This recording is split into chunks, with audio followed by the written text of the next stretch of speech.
Hi everyone, welcome back to दीक्षास education hub. आज के इस लेक्चर में हम देखेंगे ब्रिटिशर्स ने क्या क्या पॉलिसीज़ अडॉप्ट करी ताकि वो अपना एरिया एक्सपांड कर सकें। देवर लाइक कि हमें एक ही बारी में पूरा का पूरा इंडिया कॉन्क्वेस्ट नहीं करना है, हम थोड़ी थोड़ी रीजन्स को कॉन्क्वेस्ट करेंगे। तो जैसे हमने कभी कभी पढ़ा अबाउट द सब्सिडरी अलायंस, उसके बाद डॉक्ट्रिन ऑफ लैब्स। अभी सिर्फ आप ये सुन रहे हो, अब यहाँ पे आपको थोड़ी सी फैक्चुअल चीज़ें देखनी है कि किसकी प्रेजेंस में कौन सा अलायंस स्टार्ट करा गया था, डॉक्ट्रिन ऑफ लैब्स किसने स्टार्ट करी थी। ईयर्स इंपॉर्टेंट हो जाते हैं, अगेन कंटेम्प्रेरी क्वेश्चंस बन जाते हैं जब भी कहीं पे ईयर्स का मेंशन होता है। तो बहुत सारी टाइप की पॉलिसीज थी। पॉलिसी स्टार्ट करने से पहले पिछले लेक्चर्स आई जस्ट होप आपने देख लिए थे, बिकॉज बेस उसी से बनेगा चीज़ों का। ठीक है, तो अभी हम स्टार्ट कर रहे हैं with the policy of ring fence. First policy is policy of ring fence. इसके जो ओरिजिनेटर थे, जिसने इसको फाउंड आउट करा था, वो थे Lord Warren Hasting. Lord Warren Hasting ने पॉलिसी ऑफ रिंग फेंस को चलाया। अब देखो, इसके नाम पे फोकस करो, रिंग और फेंस। रिंग की शेप होती है ना इस तरह से, और फेंसिंग कहाँ पे दी जाती है ताकि बाहर से प्रोटेक्शन मिल सके। तो रिंग फेंस से ही आइडिया लगाओ कि इसका मेन पर्पस क्या हुआ होगा। इसका मेन पर्पस था कि बफर जोन बनाई जाएंगी। फॉर एग्जांपल, जैसे जिस टाइम पे इंडिया अखंड भारत हुआ करता था ना, इस तरह से था। यहाँ पे पाकिस्तान वाला एरिया और अफगानिस्तान वाला एरिया जो था वो बफर जोन था। सेंट्रल एशिया और इंडिया के बीच में जो बफर जोन आती थी वो अफगानिस्तान की आया करती थी। तो ब्रिटिशर्स ने वही पॉलिसी दोबारा से अडॉप्ट करी एंड दे सेड कि हम क्या करेंगे, फेंसिंग्स बनाएंगे, बॉर्डर जोन्स बनाएंगे, बफर जोन्स बनाएंगे। और जो हमारे साथ है स्टेट्स, बहुत सारे राजा लोग ऐसे थे जो कि ब्रिटिशर्स से मिल गए थे, वहीं पे कुछ ऐसे लोग भी थे जो कि ब्रिटिशर्स के अगेंस्ट प्रोटेस्ट कर रहे हैं। तो यहाँ पे इन्होंने क्या किया, फेंसिंग करनी शुरू कर दी कि जो हमारे अलाइ स्टेट्स हैं उनके साथ और जो दुश्मन स्टेट्स हैं साइड में, उनके बीच में एक बफर बना देंगे। और स्टार्ट करी अपनी subsidiary forces of British in their territory. ये मतलब है कि अपनी जो आर्मी हुआ करती थी ब्रिटिशर्स की, उसको डिप्लॉय करना शुरू कर दिया जहाँ जहाँ पे उनके दोस्त प्रिंसली स्टेट्स हुआ करते थे। तो जब मैसूर वॉर होता है और मराठा, जो थर्ड मराठा वॉर होती है, Anglo Maratha war, Anglo Mysore war, तो उसमें ये पॉलिसी लेके आते हैं, that is the policy of ring fence, यानी कि फेंसिंग कर दी एक तरह से। उसके बाद सेकंड आती है सब्सिडरी अलायंस। सब्सिडरी अलायंस के ओरिजिनेटर हैं लॉर्ड वेलेस्ली। लॉर्ड वेलेस्ली जो थे वो सब्सिडरी अलायंस के ओरिजिनेटर हैं। 1798 में ये इसकी फाउंडेशन सेट करते हैं। अब इनको क्या था, जो ब्रिटिशर्स थे इंडिया के अंदर ये देख रहे हैं कि फ्रेंच टेरिटरीज भी फ्लरिश कर रही हैं। तो इनको फ्रेंच से पहले ही बहुत ज़्यादा प्रॉब्लम हुआ करती थी। तो उस प्रॉब्लम को टैकल करने के लिए ये लोग चेक कर रहे थे कि कैसे हम फ्रेंच टेरिटरी को एक्सपांड करने से रोक सकें। तो फ्रेंच के ऊपर चेक रखने के लिए इन्होंने क्या किया, जो कंपनी थी, company forces, they were placed in the signatory states capital. ठीक है, तो यहाँ पे अब क्या होता है, जो कंपनी थी they assured protection to the state. अब यहाँ पे सब्सिडरी अलायंस में क्या था, मान लो ये इंडिया है, इंडिया में बोला गया कंसीडर एन एग्जाम्पल, यहाँ अवध चलते हैं, अवध को बोला गया कि हम ना आपको प्रोटेक्शन देंगे, हम पर आपकी आर्मी नहीं खड़ी होगी, ब्रिटिशर की आर्मी खड़ी होगी। तो एक तरह से इनको बोला, अश्योर कर दी कि प्रोटेक्शन, और प्रोटेक्शन अश्योर करके क्या बोल दिया कि प्रोटेक्शन हम आपको देंगे एंड आपने अपनी आर्मी को यहाँ से रिमूव करना है और जो रूलर होंगे वो आप ही रहेंगे। तो that was the subsidiary alliance कि ब्रिटिशर्स ने अपनी आर्मी को डिप्लॉय कर दिया जहाँ जहाँ पे उनको अपने एरियाज कॉन्कर करने होंगे। तो याद करो, जब रशियंस अटैक कर रहे थे from the side of Afghanistan and Persia, यहाँ पे अफगानिस्तान था, यहाँ पे पर्शिया था, और यहाँ पे था सिंध वाला एरिया। तो सिंध में आमिर्स रूल किया करते थे, याद है ना थोड़ा थोड़ा।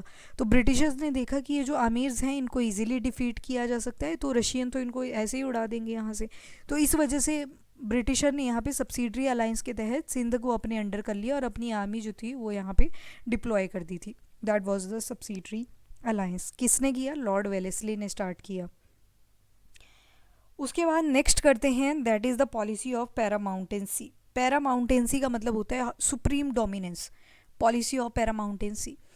अब ब्रिटिशर्स आए तो ट्रेड करने के लिए ही थे, पर उनका इंटरेस्ट जाग गया पॉलिटिकल फील्ड के अंदर। दे वांटेड कि हम कंट्रोल करें इंडिया के रूल्स एंड रेगुलेशंस को। तो पैरामाउंटेंसी मतलब उनको ये फीलिंग आ गई कि हम ही सुप्रीम हैं, हम ही डोमिनेटिंग है।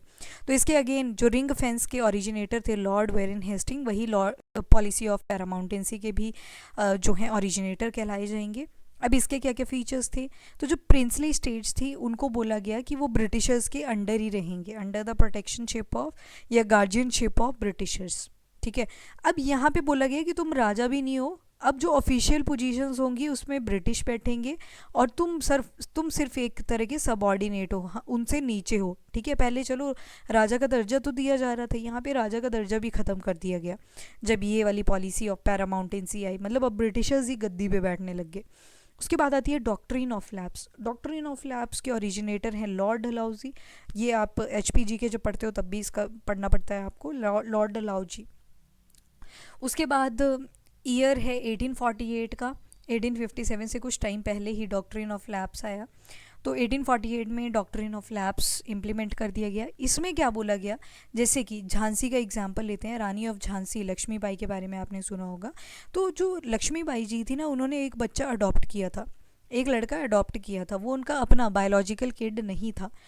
तो जो लॉर्ड डलहौजी थे, उन्होंने देखा कि यहाँ पे तो राजा लोग बड़े ओपन माइंडेड है कि बच्चे वगैरह अडॉप्ट भी कर लेते हैं अगर अपने ना हो। तो उन्होंने क्या रूल चला दिया कि जो अडॉप्टेड बच्चे होंगे उनको कोई भी इनहेरिटेंस में प्रॉपर्टी नहीं दी जाएगी। तो मतलब जो रानी ऑफ झांसी थी, झांसी का जो राज्य था, वो अडॉप्टेड सन को पास नहीं हो सकता। तो डॉक्ट्रिन ऑफ लैप्स के तहत झांसी को ब्रिटिशर्स ने अपने अंडर एक्वायर कर लिया था। तो ये हुआ during the doctrine of lapse. तो अवध जो था उसको 1856 में अनेक्स कर लिया गया था और बाद में 1857 58 में हम देखते हैं रानी ऑफ झांसी की डेथ भी हो जाती है। ठीक है, रानी ऑफ झांसी जो थी, लड़ते लड़ते जब रिवोल्ट ऑफ 1857 पढ़ेंगे ना, तो उसके बाद एक साल के बाद जो लड़ाई थी अब एकदम से थोड़ी रुकेगी, तो एकदम से नहीं रुकेगी, तो डेथ हो जाती है रानी ऑफ झांसी की इन 1858। चलिए जी, इतना तो आपको पता होना चाहिए। नाउ कौन कौन सी ऐसी स्टेट्स थी जो कि डॉक्ट्रिन ऑफ लैप्स के तहत आ गई थी। तो महाराष्ट्र में एक एरिया है सतारा। सतारा जो थी 1848 में अंडर आ गई थी। ठीक है, एक चीज़ तो क्लियर रखनी है आपको कि 1848 के बाद ही ईयर्स चलेंगे, तो क्योंकि उसके लिए आपको पता होना चाहिए कि डॉक्ट्रिन ऑफ लैप्स स्टार्ट कब हुआ था। तो 1848 में स्टार्ट हुआ था। Satara that was located in Maharashtra, Maharashtra वाले एरिया में एक सतारा जगह है, तो वो डॉक्ट्रिन ऑफ लैप्स के तहत अनेक्स कर ली गई थी ब्रिटिशर्स के द्वारा। फिर आता है जैतपुर। जैतपुर जो है ये बुंदेलखंड वाले रीजन की बात करी गई है, ना कि जयपुर बोला गया। जैतपुर, जैतपुर जो था ये बुंदेलखंड में था, तो नेक्स्ट ईयर इसको अनेक्स कर लिया गया था 1849। उसके बाद आता है सांबलपुर। सांबलपुर आपके उड़ीसा में मिल जाएगा, उड़ीसा जाओगे तो 1849 में इनको भी अनेक्स कर लिया गया। फिर आएगा उदयपुर। उदयपुर जो था ये राजस्थान में था, 1852 के अंदर इसको अनेक्स कर लिया गया ब्रिटिशर्स के द्वारा। झांसी आ जाएगी यूपी वाले एरिया में, एंड जो झांसी का एरिया था वो 1853 के अंदर अनेक्स कर लिया गया था। उसके बाद आप देखोगे नागपुर आ जाएगा, नागपुर भी महाराष्ट्र में है, 1854 में नागपुर को अंडर कर लिया। जो दो मेन पॉलिसीज़ आप सुनते हो वो एक डॉक्ट्रिन ऑफ लैप्स है, दूसरी सब्सिडरी अलायंस है। बाकी भी सेम सेम है पर उनके मॉडिफाइड वर्जन जो है वो सब्सिडरी अलायंस और डॉक्ट्रिन ऑफ लैप्स है। नाउ कौन कौन सी स्टेट्स थी जिन्होंने सब्सिडरी अलायंस को एक्सेप्ट कर लिया था। तो सबसे पहले तो अवध ने करा था। ठीक है, अवध जो थी वो फर्स्ट स्टेट थी जिसने सब्सिडरी अलायंस को एक्सेप्ट कर लिया था। ब्रिटिशर्स के अंडर जो चले गए थे कि ठीक है आपकी आर्मी यहाँ पे डिप्लॉय होगी, सालाना सालाना नहीं हर महीने उनको हम सैलरी देंगे और वो लोग हमें प्रोटेक्शन प्रोवाइड करेंगे। तो that was the subsidiary alliance. Hyderabad ने भी 1798 में सब्सिडरी अलायंस को अडॉप्ट कर लिया था। अब देखो 1798 में आई थी ना सब्सिडरी अलायंस, ऑब्वियसली वहीं से शुरू होगा टाइमलाइन। तो अवध जो थी वो तो पहली थी, उसके बाद हैदराबाद आई, तंजौर 1799 के अंदर, मैसूर 1799 के अंदर, अवध 1801 में, मराठा पेशवा 1801 में, राजाओं बेरार हुआ करते थे 1803 के तहत। उसके बाद ग्वालियर जो थे वो शिंदियाज़ के अंडर जब रूल कर रहे थे, और उसके बाद गायकवाड़ 1805, भोंसले 1806, होलकर 1818, सिंधिया भी 1806। तो इस तरह से ये सारे जो थे सब्सिडरी अलायंस के अंडर आगे थे। बहुत सारी राजपूत स्टेट्स जैसे कि जोधपुर मिलेगी आपको, Macheri, Bundi, Bharatpur, all were under 1818। अब देखो ये बहुत ज़्यादा फैक्चुअल है, इतने सारे स्टेट्स आपको याद भी नहीं रहेंगे, पर प्रीलिम्स में अगर आप देखोगे अपना पेपर PYQs वगैरह देखोगे तो वहाँ पे पूछे गए हैं इनके बारे में कि सब्सिडरी अलायंस का कौन सा पार्ट नहीं हुआ करता था, कौन से पार्ट हुआ करते थे। So question have been asked on these topics, तो आपको ये पढ़ने पड़ेंगे। ठीक है, अभी बार बार रीड करके भी फ़ायदा नहीं है, आप एक काम करना 3 स्टेट्स याद कर लेना डेली की। जैसे सबसे पहले डॉक्ट्रिन ऑफ लैप्स की करनी है, सतारा जैतपुर संबलपुर, सतारा जैतपुर संबलपुर, इस तरह से याद कर लेना। और उसके बाद सब्सिडरी अलाइंस की स्टेट्स याद कर लेना। सब्सिडरी में आपको पता होना चाहिए जो अवध थी दैट वाज द फर्स्ट जिसको सब्सिडरी अलाइंस के अंडर लाया गया। उसके बाद वार्डन ऑफ पासेस। अब जो लॉर्ड डलहौजी ने ना डॉक्ट्रिन ऑफ लैप्स शुरू करा जिसमें बोला गया कि जो अडॉप्टेड सन है उसको कुछ नहीं मिलेगा, प्रॉपर्टी का कोई हिस्सा नहीं मिलने वाला। जैसे होता था ना कि फादर या फिर मदर हैं, फादर की डेथ होगी इन केस, तो उनके सन को दे दिया जाता था, राज्य उनके नाम पे ही होता था बचपन से ही। तभी तो माइनर किंग्स भी हमने देखे। माइनर किंग का क्या मतलब होता था कि उम्र छोटी थी और राजा बनाना पड़ा due to certain issues circumstances. तो लॉर्ड डलहौजी का बोला जाता है कि इसने इतनी ज़्यादा एनेक्सेशन कर ली ना इंडिया के अंदर, टेरिटरी जो थी अराउंड 3/2 हिस्सा जो था इंडियन टेरिटरीज का वो डॉक्ट्रिन ऑफ लैप से ही एक्वायर कर लिया था। नाउ यू कैन इमेजिन क्यों इंडिया की साइकोलॉजी जो थी वो बाय द टाइम चेंज होती है। इन द पास्ट जो लोग हुआ करते थे वो बच्चे अडॉप्ट करने में बिलीव किया करते थे, पर आज के टाइम में थोड़ी सी इनसिक्योरिटी मिलेगी और यू विल नोटिस कि लोग जो होते हैं आईवीएफ प्रेफर कर लेंगे instead of adopting the kids. तो इतनी इंपॉर्टेंस होती थी, इतने ओपन माइंडेड वो लोग एक टाइम पे हुआ करते थे। आज भी होती है adoption no doubt, but still there is a difference. ठीक है, तो लॉर्ड डलहौजी का बोला जाता है कि डॉक्ट्रिन ऑफ लैप्स, इतने बच्चे जो थे उस टाइम पे अडॉप्ट करे जाते थे और तभी तो यहाँ पे लॉर्ड डलहौजी इतना ज़्यादा एरिया कॉन्कर कर पाया।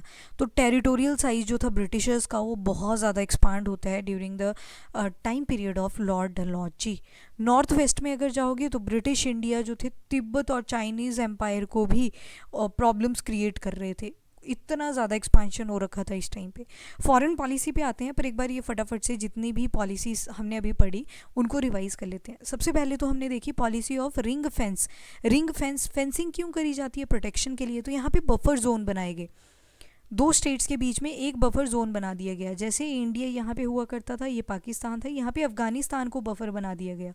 क्यों? क्योंकि यहाँ पे हम देख रहे हैं कि रशियंस अटैक करने की ट्राई कर रहे हैं, ऊपर से आ रहे हैं, पर्शिया आ रहे हैं पहले, और पर्शिया से जा रहे हैं अफगानिस्तान, और फिर नॉर्थ वेस्ट में अटैक करने की ट्राई कर रहे हैं।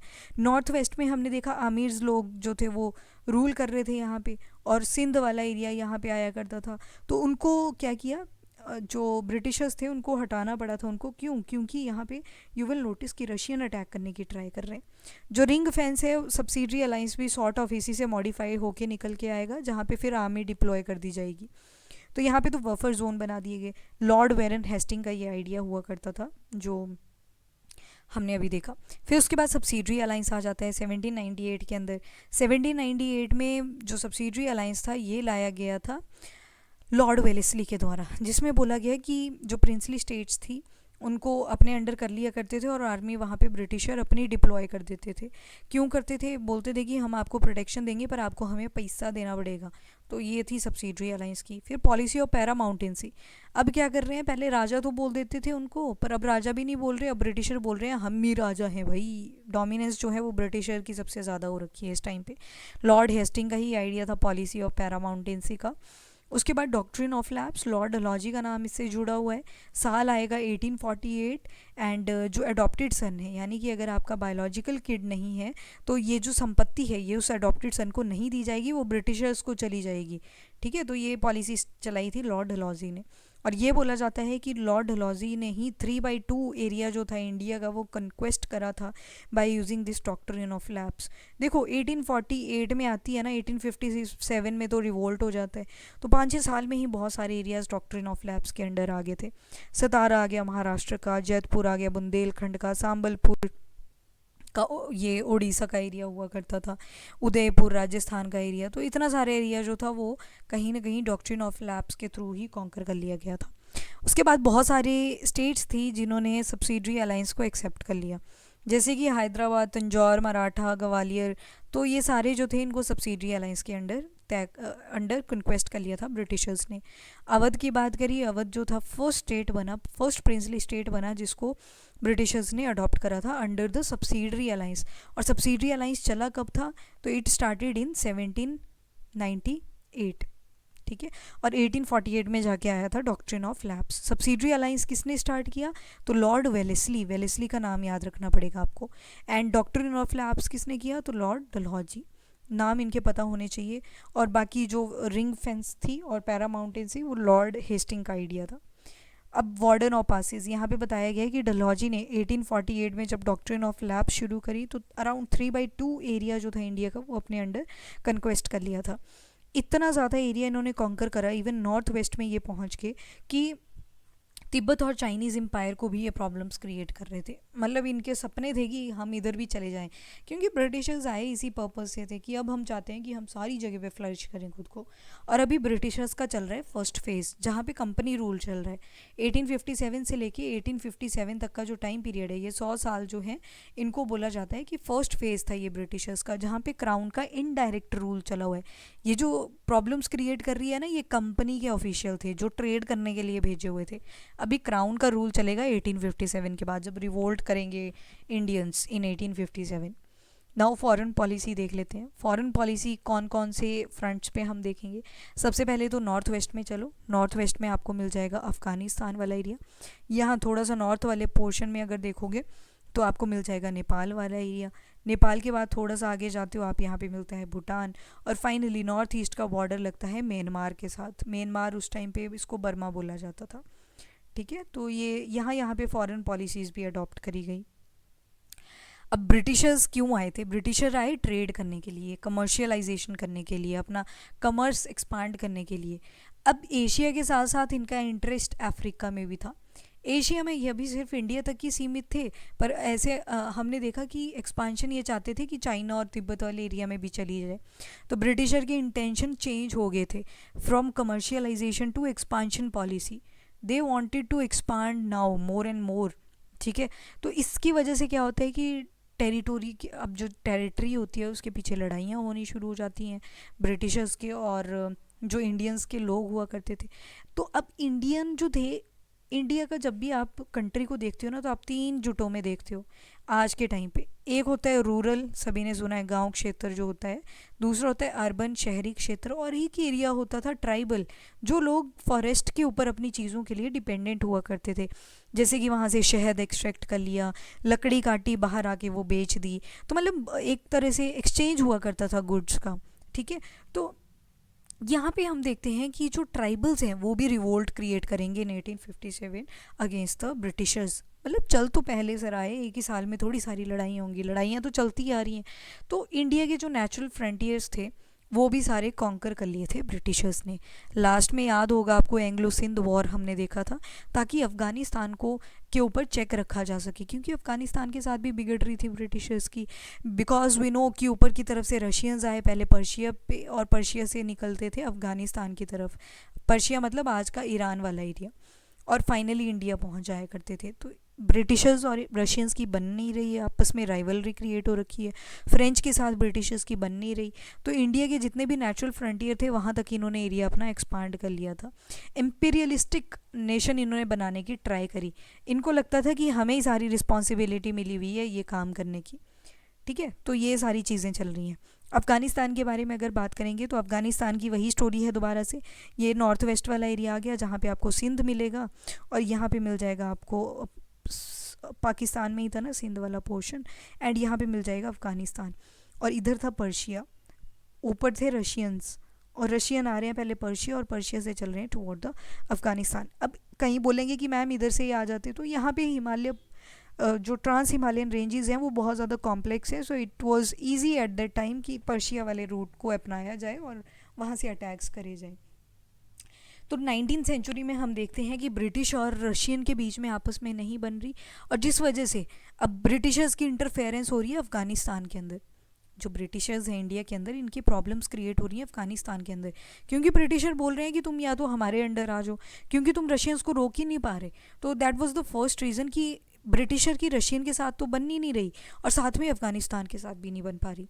तो एंग्लो रशियन राइवलरी और दूसरी एंग्लो अफ़गान रिलेशंस, ये सारे बिगड़ रहे थे और ज़्यादा कॉम्प्लिकेट होते जा रहे थे। जब रशिया एक्सपांड कर रहा था खुद को, तो रशियन ने क्या किया, पहले सेंट्रल एशियन रीजन को अपने अंडर किया।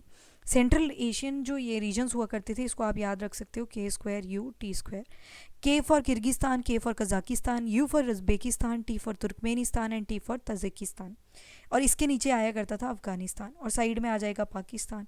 तो ये वाले एरियाज़ तो देखते हैं हम। USSR आपने सुना होगा, USSR, इसको टूट के फिर 15 नेशंस निकल के आते हैं। ये हम इंटरनेशनल रिलेशंस या फिर वर्ल्ड हिस्ट्री जब करेंगे, कोल्ड वॉर के बारे में पढ़ेंगे, तब मैं इसकी ट्रिक्स बताऊंगी आपको, अभी सिर्फ याद रखो। तो यहाँ पे क्या चीज़ें चल रही हैं कि जो सेंट्रल एशियन रीजन है उसको अंडर कर लिया है अपने जो रशियंस हैं। Now they are trying to enter in the Persia, और पर्शिया के साथ साथ जो दूसरी जगह हुआ करती थी यहाँ पे वो थी अफ़गानिस्तान। तो अफ़गानिस्तान के साथ भी बिगड़ गई, क्योंकि अफ़गानिस्तान को हमेशा से ब्रिटिशर्स ने एज अ बफर जोन की तरह देखा था, पर चलिए बिगड़ गई। दूसरी जो हमें बात पता होनी चाहिए कि जो नॉर्थ वेस्ट वाला एरिया हुआ करता था ना, यहाँ पे राजा लोग नहीं बैठते थे, यहाँ पे चीफ हुआ करते थे। याद है ना, आमिर एक वर्ड पढ़ा था हमने, तो चीफ को ही बोलते थे आमिर। तो अफ़गानिस्तान का एक आमिर हुआ करता था जिसका नाम था दोस्त मोहम्मद। जो दोस्त मोहम्मद थे, he was Aamir of Afghanistan. अब इनको क्या लगा कि ब्रिटिशर्स का साथ दे देना चाहिए, तो ब्रिटिशर्स की तरफ थे लॉर्ड ऑकलैंड। इस टाइम पे लॉर्ड ऑकलैंड जो थे, इस टाइम पे ब्रिटिशर के गवर्नर जनरल बैठे हुए हैं, ठीक है। नाउ दोस्त मोहम्मद ने क्या किया, लॉर्ड ऑकलैंड के साथ अलायंस बना लिया। अब देखो, दोस्त मोहम्मद कहाँ के हैं, अफ़गानिस्तान के हैं, तो इन्होंने एक्सेप्ट कर ली कि हम आपकी सब्सिडरी सिस्टम को एक्सेप्ट करते हैं कि आप अपनी आर्मी को डिप्लॉय करो अफ़गानिस्तान वाले एरिया में, और आप जो भी रशिया के साथ फाइट करना चाहते हो कर सकते हो। नाउ लॉर्ड ऑकलैंड की फॉरवर्ड पॉलिसी क्या थी, कैसे उसको और ज़्यादा एक्सपांड करना था। ऑकलैंड का अगर टेन्योर देखोगे तो 1836 से लेके 1842 का रहेगा गवर्नर जनरल की सीट पे। तो जब रशियन ने अटैक किया, पहले पर्शिया फिर अफ़गानिस्तान और इंडिया का जो नॉर्थ वेस्ट फ्रंट हुआ करता था सिंध वाला, तब रियलाइजेशन होती है लॉर्ड ऑकलैंड को कि मुझे एक्सपांड और ज़्यादा करना पड़ेगा। तो इस पॉलिसी के अंडर जितने भी नेबरहुड्स हुआ करते थे, they started to annex the area. अभी आप देखोगे कि जो दोस्त मोहम्मद था, जिसने एक्सेप्ट कर लिया था सारा का सारा ब्रिटिशर्स के साथ अलायंस, तो अभी इन्होंने क्या किया, दोस्त मोहम्मद ने क्या किया, जो रशियंस ने ऑफ़र दिया था, सॉरी जो ब्रिटिशर्स के साथ इन्होंने अलायंस बना रखा था उसको रिजेक्ट कर दिया और किसकी तरफ चले गए, रशिया की तरफ। तो दोस्त मोहम्मद ने यहाँ पे दो मुंह दिखाए, अपने दो फेसेस दिखाए।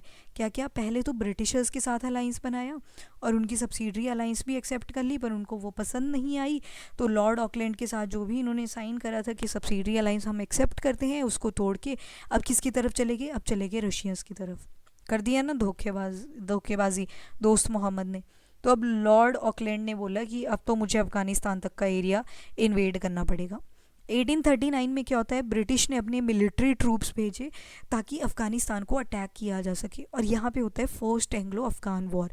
किसकी वजह से हुआ, कहीं ना कहीं दोस्त मोहम्मद की वजह से हुआ, क्योंकि पहले तो लॉर्ड ऑकलैंड के साथ अच्छा अलायंस बना लिया, और अब 1839 में, 1839 से पहले 1838 के आसपास ब्रिटिशर को मार दी लात और रशिया की तरफ जाके मिल गए। तो अब ब्रिटिशर्स में जो लॉर्ड ऑकलैंड थे गवर्नर जनरल, उन्होंने डिसाइड किया कि मुझे तो मिलिट्री भेजनी पड़ जाएगी अब अफ़गानिस्तान की तरफ। तो फर्स्ट एंग्लो अफ़गान वॉर जो चलता है वो चलता है फ्रॉम 1839 टू 1842। तो दोस्त मोहम्मद यहाँ पे डिफीट हो जाते हैं और एज अ प्रिजनर उनको इंडिया में रख लिया जाता है। अब ये तो होना ही था, ब्रिटिशर सारे इंडिया में एक्सपांड हुए पड़े हैं, चलनी तो उनकी थी, तो उनको प्रिजनर बना दिया जाता है दोस्त मोहम्मद को, ठीक है। अब इसके बाद ब्रिटिशर्स ने क्या किया, जो अफ़गानिस्तान की गद्दी खाली हुई थी वहाँ का ही एक और जो पर्सन था, दैट इज़ शाह सूजा दुरानी भी इसको बोला करते थे, इसको गद्दी पे बिठा दिया। अब ये तो बहुत पहले से चलता रहे, याद है ना, बंगाल वाला एरिया, मीर जाफ़र था, मीर काजिम था, मीर जाफ़र को हटाया, मीर काजिम को बिठा दिया। अब देखो जो राजा होता था वो उसी एरिया का बिठाना पड़ता था, क्यों, नहीं तो लोग प्रोटेस्ट कर दिया करते थे। तो ब्रिटिशर इस चीज़ को पहले ही देख के चल रहे थे कि लोग ना प्रोटेस्ट क्रिएट करें और हम अपनी एक्सपांशन ईजीली करते रहें। अब बहुत सारे अफ़गान्स जो थे वो दोस्त मोहम्मद के सपोर्ट में भी आए थे, जिसकी वजह से ब्रिटिशर्स को फोर्स किया गया कि दोबारा से दोस्त मोहम्मद को ही लाया जाए, ठीक है। दोस्त मोहम्मद को तो प्रिजनर बना दिया था, पर अब लोगों ने बोला कि नहीं, हमें शाह सूजा नहीं चाहिए, वी वांट कि दोस्त मोहम्मद को दोबारा से गद्दी पे बिठाया जाए। तो अब क्या हुआ, प्रेशर इतना ज़्यादा, लोग जब आ जाते हैं ना बेटा, तो बांग्लादेश का इशू आपने देखा होगा अभी रिसेंट 2024 की अगर मैं बात करूँ, लोग एक बार प्रोटेस्ट पे आ जाएं तो उनको संभालना मुश्किल हो जाता है। Same happened in the past. अब इंडिया में है ना दोस्त मोहम्मद इस टाइम पे, और यहाँ पे लोग बोल रहे हैं अफ़गानिस्तान वाले एरिया में कि दोस्त मोहम्मद को ही दोबारा से गद्दी पे बिठाया जाए। तो ब्रिटिशर्स को इतना ज़्यादा कंपेल कर दिया जाता है कि 1841 में वो दोस्त मोहम्मद को रिलीज़ कर देते हैं और अफ़गानिस्तान में दोबारा से गद्दी पे बिठा देते हैं। छोड़ तो दिया, पर अभी ब्रिटिशर्स की ईगो पे बात आ गई थी, दे अगेन अटैक्ड अफ़गानिस्तान इन 1878। 1878 में दोबारा से इनके ऊपर अटैक करते हैं और उसको बोला जाता है second Anglo Afghan war. Second Anglo Afghan war जो है वो 1878 से लेके 1880 तक चलती है, पर इस टाइम पे लॉर्ड ऑकलैंड नहीं है क्योंकि उनका टेन्योर कंप्लीट हो चुका था। अब बैठे हुए हैं लॉर्ड लिटन। लॉर्ड रिटन जो थे, he was present during the second Anglo Afghan war. अब यहाँ पे एक ट्रीटी साइन करी गई, ट्रीटी बोली गई, that is the treaty of Gandamak. Treaty of Gandamak, Yakub Khan थे अफ़गानिस्तान की तरफ से और दूसरे थे ब्रिटिशर्स। तो याकूब वर्सेस ब्रिटिशर्स की जो लड़ाई होती है, ब्रिटिशर्स की तरफ से लॉर्ड लिटन और अफ़गानिस्तान की तरफ से याकूब खान, इन दोनों के बीच में एक ट्रीटी ऑफ गंदामक साइन करवा दी जाती है 1879 के अंदर। दोबारा से जो आमिर हुआ करते थे अफ़गानिस्तान वाले एरिया के, उनको लिबरेट कर दिया जाता है, मतलब अब ब्रिटिशर्स के अंडर वो नहीं थे। तो 40 इयर्स तक इन्होंने स्ट्रगल किया। 1921 में फर्स्ट टाइम जब रशियन रेवोल्यूशन चला ना, तो अफ़गानिस्तान पूरी तरह से फ्री हो चुका था from the influence of Britishers. तो ये 1921 तक की बात कर दी, आपको रिसेंट यहाँ पे चीज़ें बता दी गई। उसके बाद जो ट्रीटी ऑफ गंदामक थी 1879 में साइन हुई थी, इन्होंने आमिर्स जो हुआ करते थे अफ़गानिस्तान के, इन्होंने अपनी फॉरेन पॉलिसी शुरू करी with the advice of British government in India. Permanent British resident जो था उसको काबुल में स्टेशन करवाया गया, मतलब अब अच्छे रिलेशंस बन रहे थे, फॉरेन पॉलिसीज़ चल रही हैं। जो ब्रिटिश गवर्नमेंट इंडिया में बैठी हुई है, उन्होंने आमिर को पूरा सपोर्ट दिया कि कोई भी फॉरेन एग्रेशन अगर आपके एरिया में होती है, फॉर एग्जांपल अगर रशियन इन्वेड करने की ट्राई करते हैं, कल को कोई और भी कंट्री आपको इन्वेड करने की ट्राई करते हैं, तो हम आपको प्रोटेक्शन देंगे। तो ये तो अच्छा अलाइंस बन गया, पर आपको साथ में एनुअल सब्सिडी भी देनी पड़ेगी, पैसा भी देना पड़ेगा हमें। ब्रिटिशर ने बोला हम प्रोटेक्शन आपको दे देंगे, पर आपको साथ में पैसे भी देने पड़ेंगे। ऑब्वियसली फ्री में कौन ही काम करता है। नाउ डिमार्केशन कर दी गई, एक दुरंत लाइन बना दी गई, बॉर्डर बना दिया गया अफ़गानिस्तान और इंडिया के बीच में। तो ये जो सेपरेशन हुई थी इतने साल पहले, यहाँ पे अफ़गानिस्तान है, ये पाकिस्तान पहले, अब देखो पाकिस्तान तो सेपरेट होगा ना अभी 1947 में, तो यहाँ पे आप नोटिस करोगे यहाँ पे अफ़गानिस्तान है, ये इंडिया है, तो इंडिया और अफ़गानिस्तान के बीच में जो लाइन आ जाती है वो है दुरंत लाइन। तो ये तो पास्ट की बातें हैं। आज के कॉन्टेक्स्ट में पूछा जाए तो आज ये अफ़गानिस्तान और पाकिस्तान के बीच में आ जाती है लाइन, दुरंत लाइन, ठीक है। पर हम 18 की बात कर रहे हैं, 1839 की बात कर रहे हैं, 79 की बात कर रहे हैं, तो वहाँ पे दुरंत लाइन जो थी, एक तरफ अफ़गानिस्तान, दूसरी तरफ इंडिया था। लॉर्ड कर्जन आते हैं। लॉर्ड कर्जन को वाइसरॉय बनाया गया बिटवीन 1899 टू 1905। इन्होंने नए प्रोविंस बना दिए, नॉर्थ वेस्ट फ्रंटियर प्रोविंस बनाया, और जो भी पंजाब वाले एरिया थे, यहाँ पे ये पाकिस्तान वाले एरिया काफ़ी हद तक यहाँ पे कवर्ड हुआ करता था। NWF इसको FP बोल दिया जाता था, that is the north western frontier province. North west direction को रिप्रेजेंट कर रहा है कि इंडिया का नॉर्थ वेस्ट वाला पार्ट, और फ्रंटियर मतलब जो दूसरे फॉरेन कंट्री के साथ टच कर रहा है, तो प्रोविंस मतलब जो एरिया वहाँ पे लाई कर रहा है। तो इन्होंने यहाँ पे ये बॉर्डर या फिर बफर की तरह एरिया बना दिया था। पॉलिसी ऑफ मास्टरली इनएक्टिविटी इसको करेंगे नेक्स्ट लेक्चर में, पर एक बार फटाफट से देख लो हमने क्या क्या चीज़ें करी। तो डॉक्ट्रिन ऑफ लैप्स वगैरह मैंने आपको बता दिए थे, लॉर्ड डलहौजी का रोल हमने कर लिया था। फॉरेन पॉलिसी हमने देखी, फॉरेन पॉलिसी में जो भी बॉर्डर एरियाज़ बन रहे थे, जैसे नॉर्थ वेस्ट में अफ़गानिस्तान वाला एरिया था, ऊपर की तरफ नेपाल आ गया, साइड में भूटान था, और यहाँ पे जो नॉर्थ ईस्टर्न कंट्रीज़ थी, ये म्यांमार के साथ जो है बॉर्डर बनाते थे। म्यांमार उस टाइम पे बर्मा कहलाया जाता था। मेन एम था ब्रिटिशर्स का कि कमर्स के साथ साथ अपनी पॉलिटिकल एक्सपांशन भी करनी है, ना सिर्फ एशिया के अंदर, एशिया में क्योंकि इंडिया ही था, उनकी नज़रें तो अब तिब्बत और चाइना के ऊपर भी जा रही हैं, तो एशिया को भी करना था और अफ्रीका को भी करना था। और इंडिया के नेचुरल फ्रंटियर थे, क्योंकि पहाड़ियाँ आ जाती हैं ना, आपने सुना होगा हिमालयस वगैरह, महाभारत रेंज नेपाल के अंदर, तो वो सारी जोग्राफी में हम देखेंगे एनीवेज। तो इन सब के साथ क्या किया गया, यहाँ पे नेचुरल फ्रंटियर्स बना दिए गए ब्रिटिशर्स के द्वारा, और दे डिसाइडेड कि अब हमें एक्सपांड करने से कोई नहीं रोक पाएगा। पहले हमने अफ़गानिस्तान के बारे में देखा। अफ़गानिस्तान में हमने क्या चीज़ नोटिस करी कि रशियंस पर्शिया और अफ़गान वाले रूट से नॉर्थ वेस्ट में एंटर करने की ट्राई कर रहे हैं। अब ब्रिटिशर और रशियंस की भी नहीं बन रही, जिस वजह से अफ़गानिस्तान की और ब्रिटिशर्स की भी नहीं बन पा रही है, सबके साथ बिगड़ने लगी। दोस्त मोहम्मद ने पहले ब्रिटिशर्स के साथ अलाइंस बना लिया, उसके बाद रशियन के साथ अलाइंस बना लिया, और जब रशियन के साथ अलाइंस बनाएंगे तो हम देखते हैं उनकी लड़ाई हो जाती है अलॉन्ग विद ब्रिटिशर्स, जिसको बोला गया फर्स्ट एंग्लो अफ़गान वॉर। और फिर उसके बाद सेकंड एंग्लो अफ़गान वॉर हो जाती है। सेकंड एंग्लो अफ़गान वॉर जब हुई तो उसमें अरेस्ट कर लिया जाता है दोस्त मोहम्मद को, और इस टाइम पे गद्दी पे बिठाया गया है याकूब खान को। तो ट्रीटी ऑफ गंदामक साइन हो जाती है between Yakub Khan and britisher की तरफ से लॉर्ड लिटन। 1879 के अंदर, जिसके तहत हम देखते हैं 1921 तक की स्टोरी पे चले गए यहाँ पे। तो रशियन रेवोल्यूशन ये वर्ल्ड हिस्ट्री में अभी पढ़ेंगे, तो ये 40 ईयर्स तक अफ़गान और ब्रिटिशर्स की बिगड़ती रही। पर फाइनली ये जो ट्रीटी ऑफ गंदामक थी, इसकी वजह से अच्छे रिलेशंस बनने लगते हैं। दोबारा से दोस्त मोहम्मद को गद्दी पे लाया जाता है, बिकॉज शाह शुजा जो हुआ करते थे, लोगों ने उनको एक्सेप्ट नहीं किया और ब्रिटिशर्स ने उनको प्रिजन कर लिया था दोस्त मोहम्मद को इंडिया के अंदर। तो लोग चाहते थे कि दोबारा से दोस्त मोहम्मद को गद्दी पे बिठाया जाए। तो ये सारी चीज़ें हुई और फिर उसके बाद ब्रिटिशर्स और जो अफ़गान थे उनके रिलेशन अच्छे हो जाते हैं। फाइनली यू विल नोटिस कि अफ़गान के अंदर एक रेजिडेंट भी बनाया जाता है, रेजिडेंसी बनाई जाती है ब्रिटिशर्स के रहने के लिए।